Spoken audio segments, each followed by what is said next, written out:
I'm Chance Storland, and this is the Spurs Insider, our weekly NBA podcast from ExpressNews.com. And now, joined by special guest, San Antonio Express News columnist Mike Finger, who's filling in this week for Jabari Young. Great to have you here on the podcast for the first time, Mike.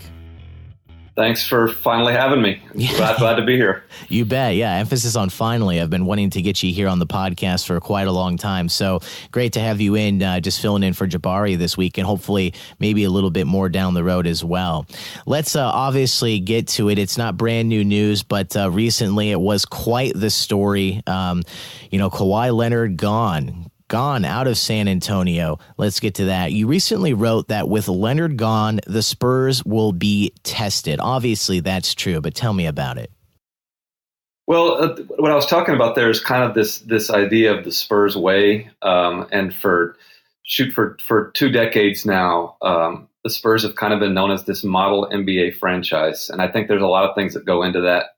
Number one, the overriding factor, as everyone knows, was they drafted Tim Duncan, and Tim was the kind of pioneer and the person who implemented the Spurs way. If there was one person, Greg Popovich had a lot to do with it. R.C. Buford had a lot to do with it. But a lot of Spurs players, a lot of people around the Spurs for years have kind of marveled at how the rules of the outside NBA don't apply to them. I mean, in most places, a small market team has to start over to continue to be competitive. San Antonio definitely is a small market in terms of the NBA. And I mean, there just hasn't been that perceivable drama that you see with every other NBA franchise. We haven't had that in San Antonio. And now with Kawhi Leonard no longer in the fold, that perception of the Spurs and really the Spurs way itself is going to be tested, in that they don't have that franchise player to kind of be the face of the franchise, the calm, quiet face of the franchise. Everyone assumed that Kawhi was just going to take over without a blip for Tim Duncan, and he did that to a degree, but nobody else is Tim Duncan. Kawhi Leonard was not Tim Duncan. And now, in a way, the Spurs are like everybody else. They face the same challenges that other teams do. DeMar DeRozan is a multiple-time All-Star, and LaMarcus Aldridge is still here. And obviously, the team still expects to be in the playoffs. But that idea that the Spurs are above the fray, I think, is not applicable anymore, and it's going to be really interesting to see how they handle it. So you just brought up DeMar DeRozan. Obviously, he's the new star in San Antonio, or at least people are hoping he's going to be. You know, he has a good track record. All-star is the term that comes up all the time when speaking about DeMar. You recently wrote about him, and you think the Spurs will find him easier to read. I completely agree. I think that was a little bit of an issue with everything that happened with Kawhi Leonard. Not a lot of communication, hard to tell what was going on. But why is that? Why is DeMar easier to read? Well, I have not, other than Toronto's visits here, one per year. I haven't gotten to know DeMar like the beat writers in Toronto did. But from everything that I've read, from everything that I've heard from people who have covered him, he's a guy who will kind of tell you what he's thinking. He's won the Magic Johnson Award for being the best guy in the league to deal with the media. And like I wrote in the column, being great with the media is not a requirement to be a great NBA player, but I think it does provide kind of a window into a guy's personality. And, for years, since 2011, when Kawhi Leonard was drafted, he was an inscrutable figure. He was a guy who clearly was uncomfortable talking to the media, and that's fine. A lot of people don't like to speak about themselves, and that doesn't speak ill of him. And I'm not taking shots at Kawhi Leonard by any means, but I think in his relationships with everybody around him, nobody disliked him, and he was actually beloved in the locker room. But he was a hard guy to get to know, and I mean, in talking with us, he didn't want to talk about anything other than basketball. And talking with his teammates, he was very much focused on winning. he was a good teammate. He wanted to do what it takes to win, but he wasn't like Tim Duncan or Manu Ginobili or Tony Parker, in that there wasn't a whole lot of personality or connections there outside of basketball. And from what I've heard about DeMar DeRozan, he's a guy who really wants to create relationships with people. He wants to connect with people. He's spoken very candidly about his bouts with depression and anxiety and things like that. And I think that's something that a lot of people can relate to. I mean, everybody goes through periods like that in their lives, and I think it's refreshing in a way to be around a guy who's more open about what he's going through. And one of the big problems that the Spurs had during this past, I guess it's been a year now of this Kawhi Leonard drama, was that I'm not sure everyone in the organization knew exactly why this fell apart. I think there were factors that went into it. There was a disagreement over the diagnosis of his injury, but when people in the Spurs organization look back on it, I think a lot of themselves, and I know a lot of them of the people in the organization are asking themselves, what could we have done differently to fix this? And I think that coincides with Kawhi Leonard's kind of reluctance to open up about things. And if there's anything positive about adding a DeMar DeRozan, it is that there is a feeling and a hope that he and the organization will sort of be on the same page. And if there's a problem, if something needs to be explained, I think DeMar will be far more willing to share that than maybe Kawhi was. And then speaking of that topic, before we move on to perhaps our final discussion of today's podcast, now that we have you on the podcast for the first time, I want to pick your brain a little bit more about Kawhi Leonard. Jabari Young, he joins me every week. After the Spurs bowed out of the postseason last year, a little bit after that, I think we kept doing a few episodes. We took quite a long break. Last week, we had our first episode back in quite some time, and that was a 2-episode week because of what happened with Kawhi. And, talking to Jabari for so long, he really, at least from what I remember of our conversations, he didn't think it was going to turn out this way. He thought it was nuts for them to not want Kawhi there. And he seemed to think that Kawhi was going to want to stay. They were going to work it out. Obviously, that didn't happen. And we are where we are now. Did you have any inkling a year ago, or, did you have any inkling sometime in the past when this was going on at all that this might have happened? Can we look back and now in hindsight say, okay, well, this was this and that was that? Or was this really the surprise that to so many people, it just was, punch in the gut, completely out of left field? Well, I think there's kind of two aspects to that question. When you go back to a year ago, we're talking right now in the last week of July. Absolutely not. There was no inkling last summer that this relationship was ever going to fall apart. I mean, everybody knew that the summer of 2018 was the year that the Spurs were eligible to offer that Supermax contract extension that we all have gotten to know and love. And I mean, it was 100% that they were going to offer it. It was 100% that Kawhi was going to sign it. And I mean, they were coming off the injury that Kawhi sustained in the Golden State series in the Western Conference Finals in 2017. But that was not perceived to be a long-term injury. It was something Kawhi had at this time last year made the trip to China to where, he was walking around, he was climbing the Great Wall of China, he was interacting with fans, and the assumption that everybody had was he was going to come back and be that top 5 player in the league, and that even if the Spurs weren't at the Golden State Warriors level, that they were going to continue to be at least championship contenders for years to come. So in that sense, this really did just come out of nowhere.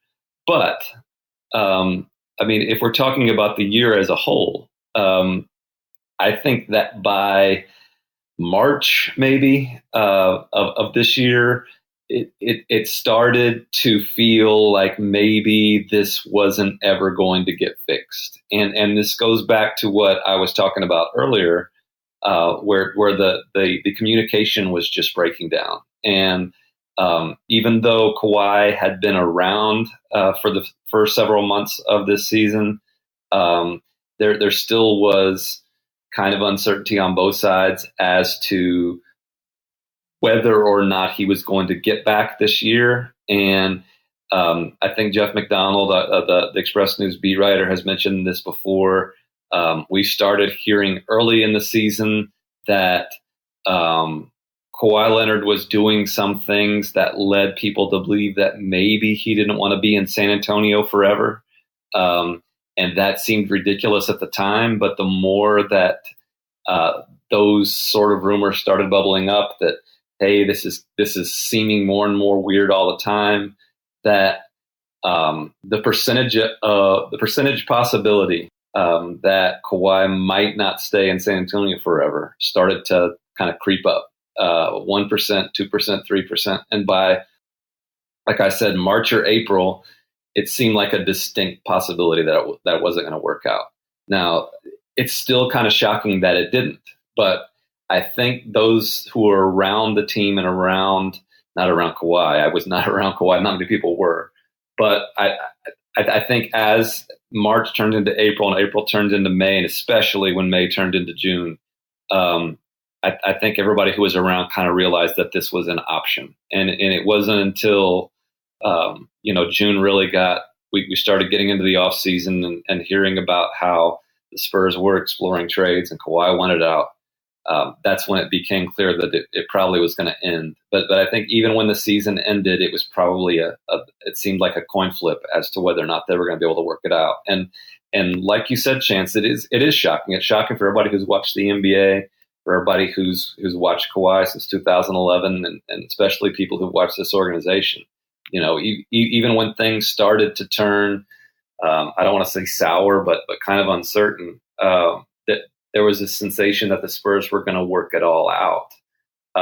It just didn't happen this time. And I think people in the organization are still kind of reeling by it, because this is just not what the Spurs go through or ever have been through over the past 2-3 decades.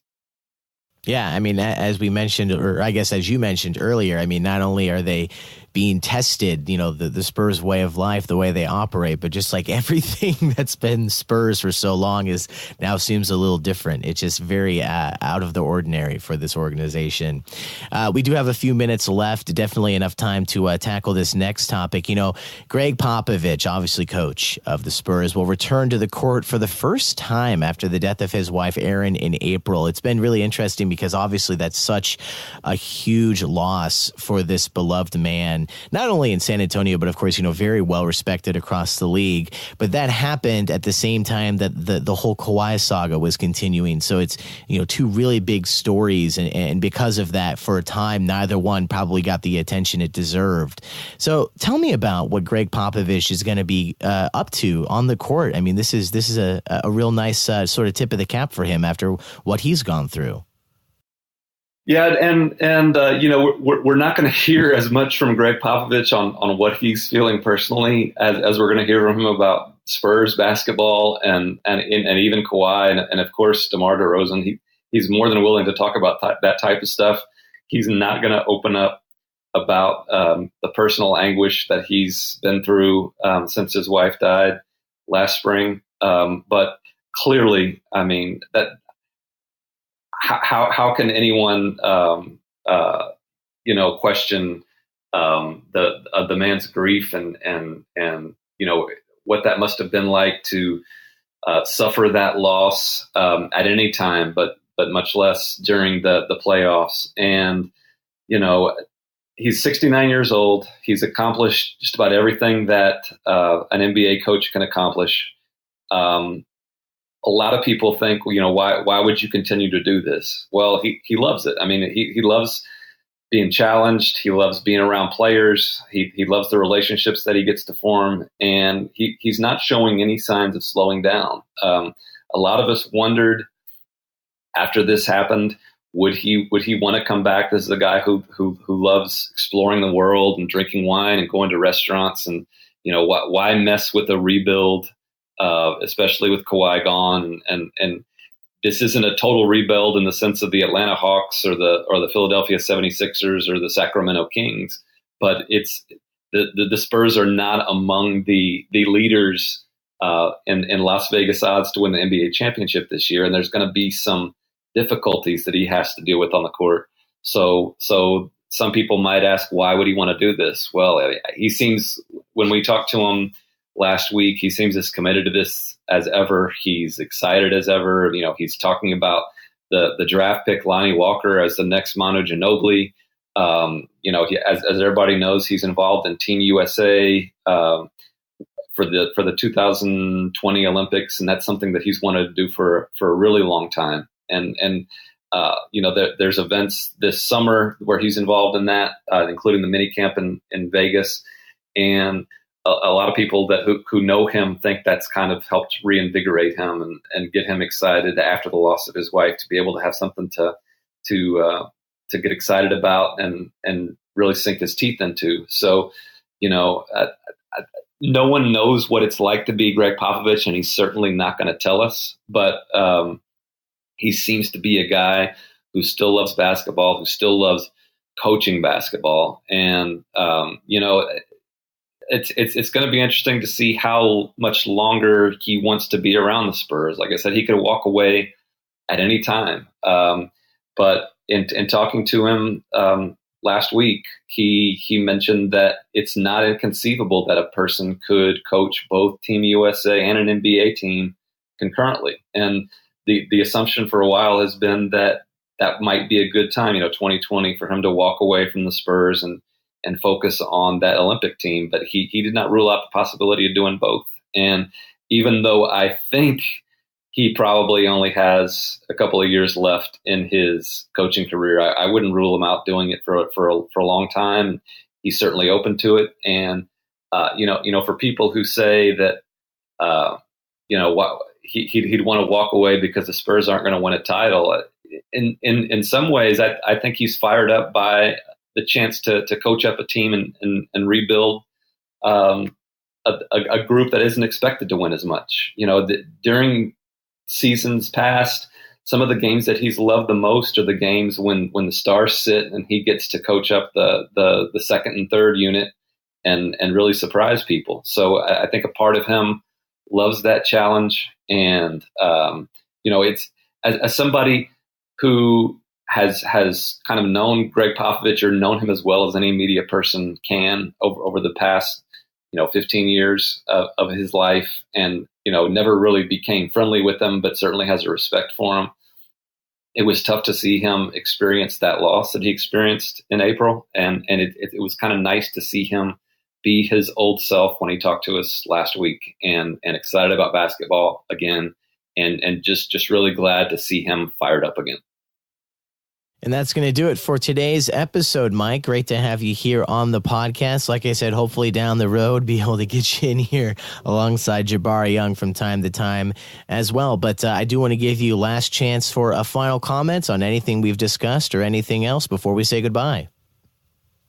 It's going to be an interesting year for Spurs fans. This is going to be the first time maybe since 1997 or so that the Spurs are kind of on the outside of the contender talk. But there's going to be, in Lonnie Walker, DeMar DeRozan down the line, there's some nice new personalities for the media, at least, and certainly for fans. And we will get some new stories. So, and ones not involving off-court drama, hopefully. So just stay tuned, and you guys should have as much fun as we are.